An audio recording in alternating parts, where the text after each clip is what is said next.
आज आपल्या शाळेमध्ये तुम्हाला रांगोळी शिकवण्यासाठी माणगावरून प्राचीताई आलेली आहे. कोण? प्राची मावशी आलेली आहे.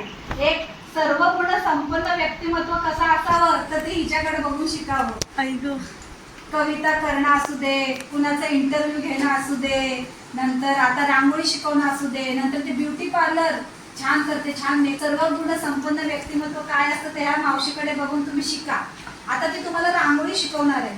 आता बघा मोठमोठे कार्यक्रम असले ना तर रांगोळी काढायला बोलवतात आणि ते 5-5 हजार 10-10 हजार रुपये त्याची फी घेतात. आता तुम्हाला जर ताईने शिकवलं आणि तुम्ही त्याची प्रॅक्टिस केली तर तुम्ही खूप सुंदर रांगोळी काढणार. म्हणजे तुमच्याकडे कार्यक्रम असला तर तुम्ही काढणारच, पण त्यातून प्रोफेशन म्हणून सुद्धा तुम्ही ते करू शकता. कळलं का? साईड बिझनेस म्हणून, प्रोफेशन म्हणून सुद्धा ते करू शकता. म्हणजे त्या मोठ्या कार्यक्रमात जाऊन तुम्ही बघितलं ना, आता आषाढी एकादशी असते का, त्या तिथे बघा किती मोठी रांगोळी काढलेली असते रस्त्यावर खूप खूप ते म्हणजे तिथं विठोबाची मूर्ती, वारकरी वगैरे अशी किती मोठी रांगोळी काढलेली असते, आहे की नाही? मग ती रांगोळी कोणीतरी काढलेलीच असते ना. ती प्राची मावशी सारख्या माणसाने तिथं जाऊन त्या काढलेल्या असतात रात्रभर जागून, आणि मग ती लोक खूप त्याची फी घेतात. म्हणजे तुम्हाला पुढे जीवनात त्याचा उपयोग होणार आहे. त्यामुळे एक मज्जा गंमत म्हणून त्याच्याकडे बघू नका, तर सिरियसली घ्या आणि त्या रांगोळीची घरी जाऊन प्रॅक्टिस पण करा. तर आपल्या खरवली शाळेमध्ये आपण प्राची मावशीचं स्वागत करूया. आपल्या शाळेच्या मुख्याध्यापिका कांबळे मॅडम प्राचीताईचं स्वागत करते.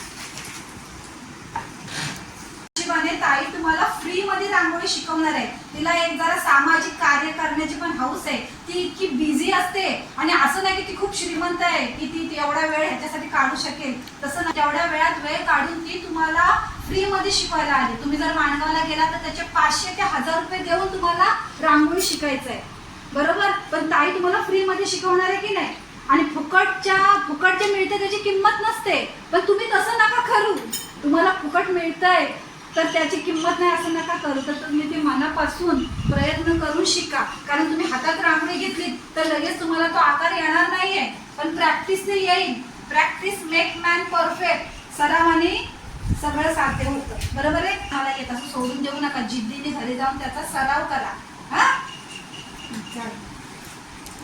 प्रयत्नाने जे सक्सेस होतं, पूर्णत्वाला नेलं जातं, ते ताईकडून शिकायचं.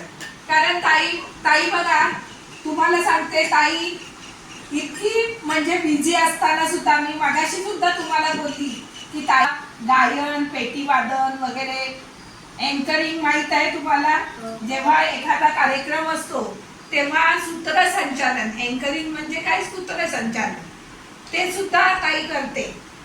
म्हणजे हे विविध गुणसंपन्न अशी आपली ताई आपल्या शाळेला आपल्या वेळेचं म्हणजे किंमत, तिच्या वेळेला किंमत भरपूर आहे, पण त्या किमतीतून तिने थोडा वेळ आपल्याला आपल्या शाळेसाठी वेळ दिलेला आहे आणि त्या वेळेचं आपण चीज केलं पाहिजे.